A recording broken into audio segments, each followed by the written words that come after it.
Hello, welcome to Ian HRP on YouTube and welcome to today's video, which is for the TerraMaster Reliable Data Storage 5-bay hard disk enclosure, which also includes RAID 5 support.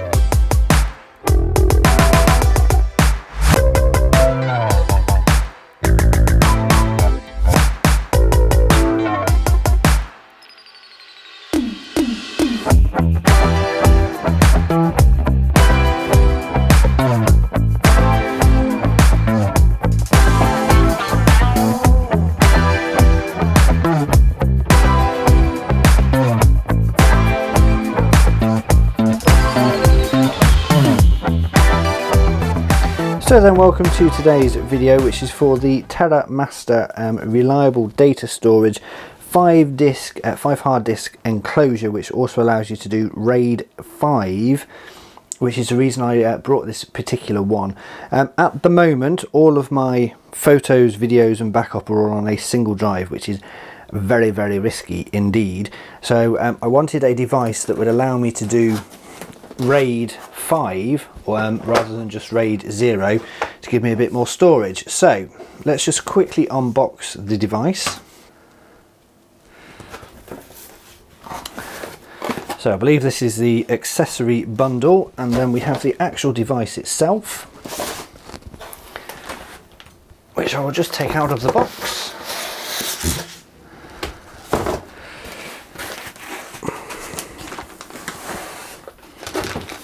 And take out of its little plastic, its little foam protectors, and this is the device itself. Before we look at that, let's look at what's in the accessory box. So along with the actual enclosure itself, you get the UK type power lead, the power brick, you get some instruction stuff, you get a type C USB to type A USB 3, which allows for your data transfer. Then you also get the screws, a handy little screwdriver, and then some more pamphlet stuff as well.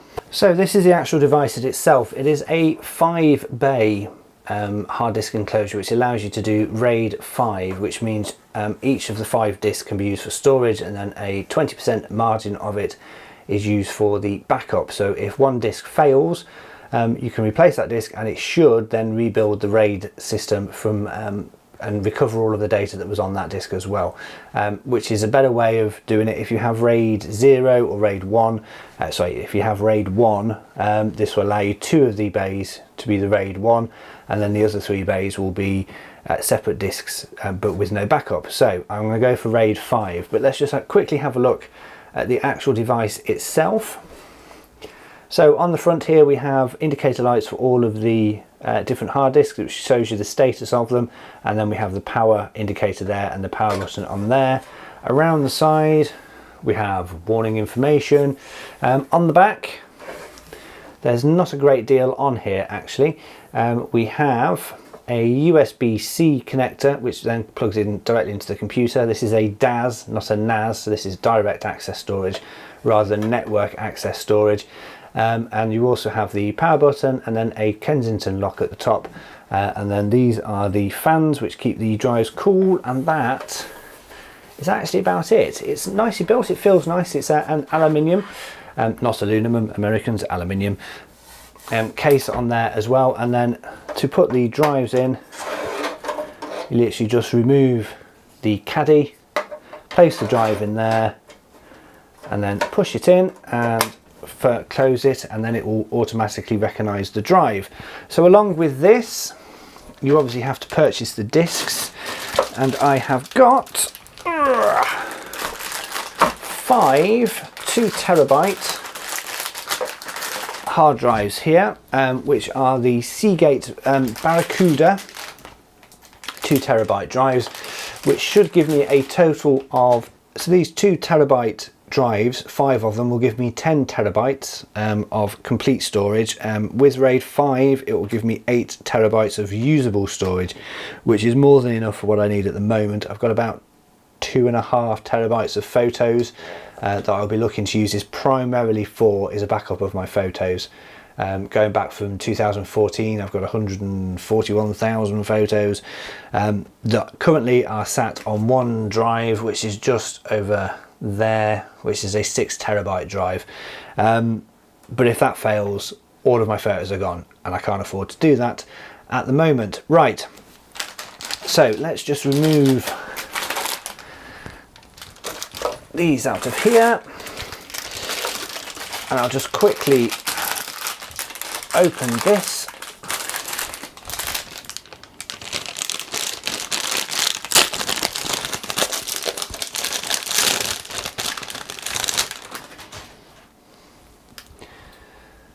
So these are the hard drives I will be using. They are the Seagate Barracuda 2 terabytes drives, which I think will give me enough. 8 terabytes of storage should be absolutely plenty.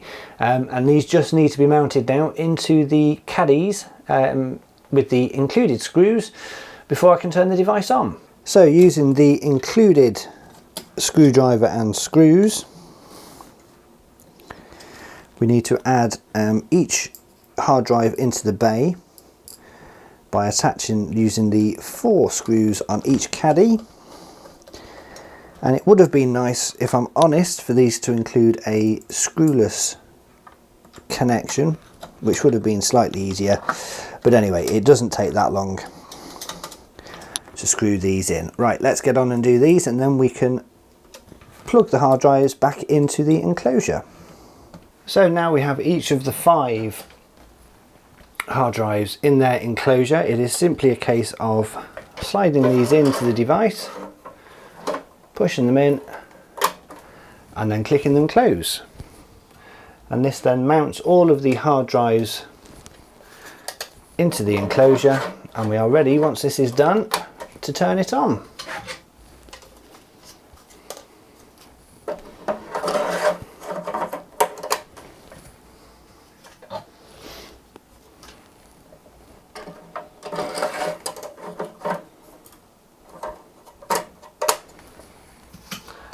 And each one of them locks in, slides in nice and easy, push into mount, and then you just lock them closed with the little latch on the front. So in order to use the TerraMaster D5300, you'll need to have a particular bit of software that the company provides. So if you go to terra-master.com/UK, if you're in the UK, go to support and then go to download. You'll then be asked for the model number, so the particular one I have is the D5300, and then this gives you the option to download the manual and also the desktop system for either Windows or Macintosh computers as well. So the actual manual that comes with it is fairly basic.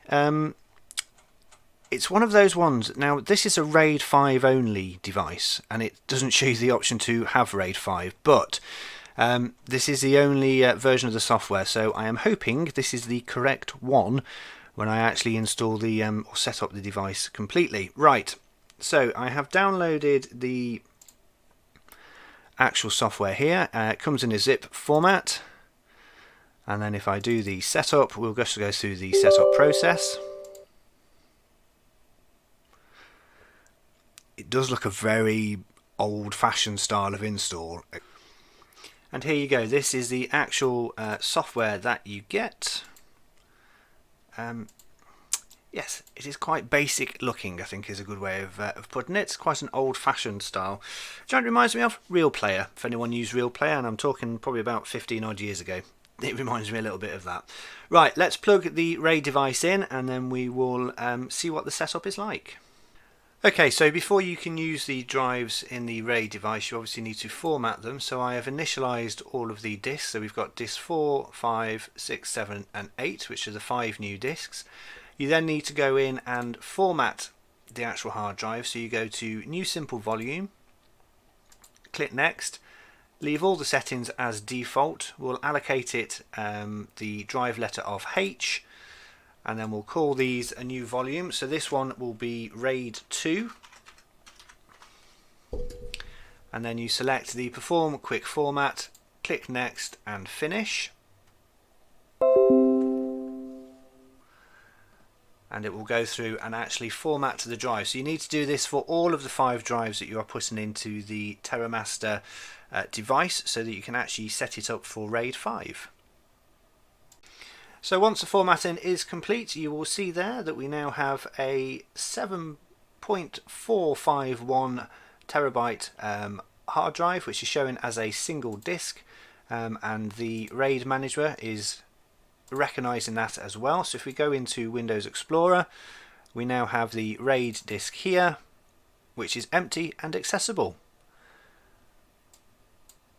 I'll be honest, I had to do a little bit of searching in order to find out how to do this. The instructions provided are not the best. However, on their website it does give you a video which you can watch, which does go through all of the steps as well. So there is a little bit of setup that is required, but I now have a working and complete RAID 5 7.2 terabyte hard drive. Very good.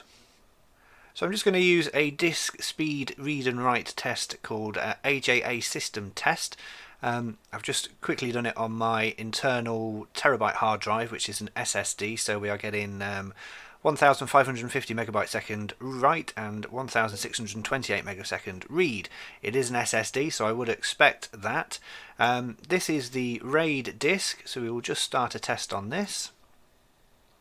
I start running this test while I'm recording the screen capture of this video, and I notice that the write speed is extremely low. So I stop to try and figure out why that is. I don't get very far, but as you'll see later in the video, it does improve. So we are now about a week after I filmed the first part of this video. The reason I brought the RAID 5 setup, or the RAID disk of any storage like that, is in order to back up my photos, which go back to 2014. On the very day that I set the system up, my hard drive that had all of my photos, this particular Seagate hard drive, decided that it would be a good idea to fail completely and wipe all of my photos. So at the start of the video I said the reason I brought this is to back up all of my photos from 2014 because I couldn't afford and couldn't risk losing them all. This thing decided that it would be a good idea to do that on the very day I set up the RAID 5. I was not happy and got very, very stressed at the thought of having lost 6 years worth of photos. So I spent about a week trying to get the information back off the disk. Luckily I managed to do it using a piece of software called Disk Drill. This isn't a sponsored video by Disk Drill by any means. I wish it was, because then I wouldn't have had to have paid for their software, but it was the only one out of all the different ones I tried, including all of the open source and free data recovery ones, that would find all of my photos. So I had to bite the bullet and pay the money to get the license to find all my photos. It did do it eventually. It took 13 hours to scan the drive and then about another 13 hours to restore all the files, but they are all back, and a very stressful week had a good conclusion. Following the disaster that was losing all of my photos and the very stressful time that it was, I decided that I needed to look at another alternative to using the RAID 5 and having that and another solution. And I decided on the end to try some online storage and online backup. Now there is many of these that are around, and I decided in the end to go for one called Backblaze, which I'm currently using and I'll show you shortly. I'm doing the free trial at the moment, but it is $60 a year, which is for unlimited storage, which is quite a good alternative actually. So I am going to be doing the 3-2-1 backup, which means I will also have a backup on the RAID disk and a backup online off-site. So if anything happens, I have another alternative to recover all of my data files. So just a very quick look at the online backup that I am trialing. So it is called Backblaze, and it is currently backing up. It has backed up, or is backing up 203,503 files, which is 2.7 terabytes. of data. So I am currently on a trial only. This has been chugging away for absolutely ages, but this gives you a unlimited amount of backup storage with access to your files online, or you can also request a USB disk or a hard drive to be sent to you for $60 a year, which to me is not a bad price at all. So I will probably go with this a bit more. It does allow you to, as I said, it does allow you to download zip files for free, USB flash drives. You do get charged for these, and also a USB drive. But if you return it to them, you get the money back. So it's more like a deposit of the actual hard drive itself. But yeah, this has been going for probably about 3 days, not continuously. I have shut the computer down. And it's still got 130,000 files to go, so hopefully we'll get that done. But I've got a feeling I will probably go with Backblaze as my online storage solution. So just to quickly show you what Backblaze looks like on the when you actually go onto their website to get your data. So you can download for free, which is the zip files. And you can get individual files below to download them directly, or you can select multiple files and restore in a zip format. You can save files to B2, which you do have to pay for, but it's cloud storage. Not going to bother with that one. And then you have the option of a USB flash drive for 256 gig, which is $99. And then you also have an option of paying $189 for an 8 terabyte drive with all of your files on. And if you keep the restore drive, we'll send it back to us within 30 days for a refund. So this shows you what information has been backed up. So as you can see here, this is my RAID device that I'm currently backing up. And these are the files it has so far backed up for my photography. So if I go into here, it shows you can download individual files, or you can download the whole lot as a zip file.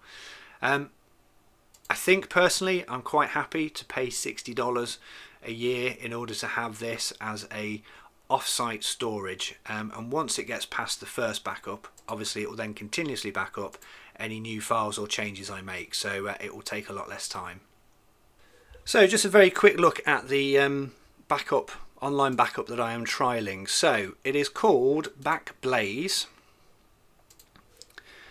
and it is currently backing up, it has backed up, or it is backing up 203,503 files, which is 2.7 terabytes of data. So I am currently on a trial only. This has been chugging away for absolutely ages, but this gives you a unlimited amount of backup storage with access to your files online, or you can also request a USB disk or a hard drive to be sent to you for $60 a year, which to me is not a bad price at all. So I will probably go with this a bit more. It does allow you to, as I said, it does allow you to download zip files for free, USB flash drives. You do get charged for these, and also a USB drive. But if you return it to them, you get the money back. So it's more like a deposit of the actual hard drive itself. But yeah, this has been going for probably about 3 days, not continuously. I have shut the computer down. And it's still got 130,000 files to go, so hopefully we'll get that done. But I've got a feeling I will probably go with Backblaze as my online storage solution. So just to quickly show you what Backblaze looks like on the when you actually go onto their website to get your data. So you can download for free, which is the zip files, and you can get individual files below to download them directly, or you can select multiple files and restore in a zip format. You can save files to B2, which you do have to pay for, but it's cloud storage. Not going to bother with that one. And then you have the option of a USB flash drive for 256 gig, which is $99. And then you also have an option of paying $189 for an 8 terabyte drive with all of your files on. And if you keep the restore drive, we'll send it back to us within 30 days for a refund. So this shows you what information has been backed up. So as you can see here, this is my RAID device that I'm currently backing up, and these are the files it has so far backed up for my photography. So if I go into here, it shows you can download individual files, or you can download the whole lot as a zip file. I think personally I'm quite happy to pay $60 a year in order to have this as a off-site storage, and once it gets past the first backup, obviously it will then continuously back up any new files or changes I make, so it will take a lot less time. Following on from the speed test I did earlier on in the video, and following all of the other stuff I've just told you about, the disc seems to be performing a lot better. On the previous video I was getting between 15 to 20 megasecond, which is not particularly good. I'm just going to do another disc speed test using the same system on the RAID disc, and we are now getting write speeds of 205 and read speeds, once that's finished, of 155, which is a marked improvement on what I was getting before. I'm not quite sure what's changed, if it's settled itself down, if it's done its own firmware update. The software you get with it doesn't tell you any of that, if it does do a firmware update, so I'm not quite sure what's changed, but a lot more satisfying results.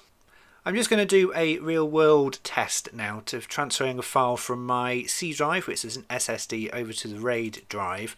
And this particular file and set of files is 9.14 gigabytes, and it's made up of videos, some MP3s, and a couple of pictures as well. So I thought this was quite a good test. So let's literally just drag this over and then start, and we'll bring up, and as you can see we are getting read speeds of around about 200 megabytes a second. And there we go, we are done. Just over 52 seconds, so just under a minute to copy over 9.14 gigabytes of data. Vast improvement on what I was getting when I first set the device up. My final thoughts on the TerraMaster DC 500 RAID 5 enclosure are actually quite positive. After a bumpy start, which is no fault of the device itself, but because of my other failing drive, which I've explained earlier in the video, I'm really pleased with the unit actually. It's very well built and easy to set up. The software included could be improved and does look fairly dated, but once you have the device set up and running, you can just leave it to do its thing underneath the desk, which mine is doing at the moment. Hopefully, as you've seen in this video, wasn't quite how I was expecting it to go. However, it does reiterate the need that if you have a lot of photos or videos, then you do really need to look at backup and storage. Whether that be a NAS device or a DAS device, a RAID 1, RAID 0, RAID 5 device, or online storage, I would really recommend investing some time and a bit of money in getting your precious files backed up. So overall, fairly positive. This video took a long time to film and it just didn't go the way I was expecting it to, but I hope you found it useful and I hope you've enjoyed it and found it interesting. If you have, then you know what to do. Click on the like button, click subscribe and the notification bell as well. I've got lots of videos coming up in 2020, so until the next one, have yourself a good day and bye for now.